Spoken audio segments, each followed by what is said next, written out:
స్థానిక సంస్థల ఎన్నికలకు సంబంధించిన రిజర్వేషన్లు ఇవాల్టిలోగా ఖరారు చేయాలని హైకోర్టు డెడ్లైన్ విధించింది.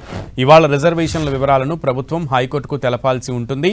లోకల్ బాడీ ఎన్నికలను సెప్టెంబర్ 30లోగా నిర్వహించాలని గత నెల 25న తీర్పు ఇచ్చిన హైకోర్టు మొదటి నెల రోజుల్లో రిజర్వేషన్లను ఖరారు చేయాలని ఆదేశించింది. ఆ తర్వాతి 2 నెలల్లో ఎన్నికలు నిర్వహించాలని స్పష్టం చేసింది. రిజర్వేషన్లపై ప్రభుత్వం విధించిన గడువు ఇవాల్టితో ముగియనుంది. కానీ ఇప్పటి వరకు స్థానిక సంస్థల ఎన్నికల రిజర్వేషన్లపై స్పష్టత రాలేదు. బీసీలకు 42% రిజర్వేషన్ల అమలు కోసం ఈ నెల 10న రాష్ట్ర కేబినెట్ ఆమోదం తెలిపింది.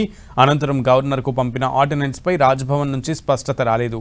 కేబినెట్ చేసిన ఆర్డినెన్స్ ప్రస్తుతం గవర్నర్ జిష్ణుదేవ్ వర్మ దగ్గర ఉంది.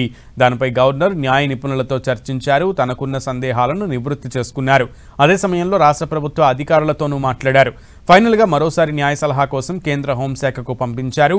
దీంతో ఆర్డినెన్స్పై ఉత్కంఠ కొనసాగుతోంది. బీసీ రిజర్వేషన్లను 9వ షెడ్యూల్లో చేర్చే అంశంపై కేంద్రం సైతం ఇంతవరకు ఎలాంటి ముందడుగు వేయలేదు.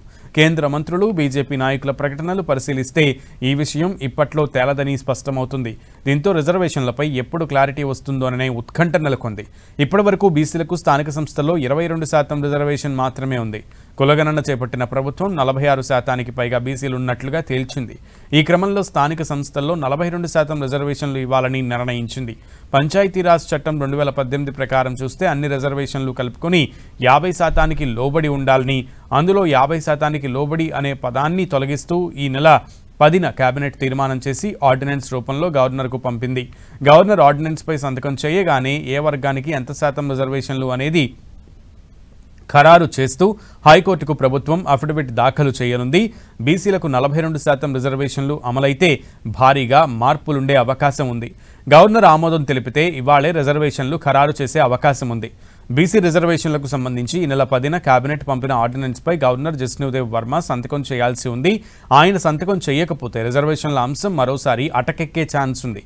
ఇప్పుడు గవర్నర్దే ఫైనల్ డిసిషన్ కావడంతో రిజర్వేషన్లపై ఎప్పుడు స్పష్టత వస్తుందోననే సస్పెన్స్ కొనసాగుతోంది.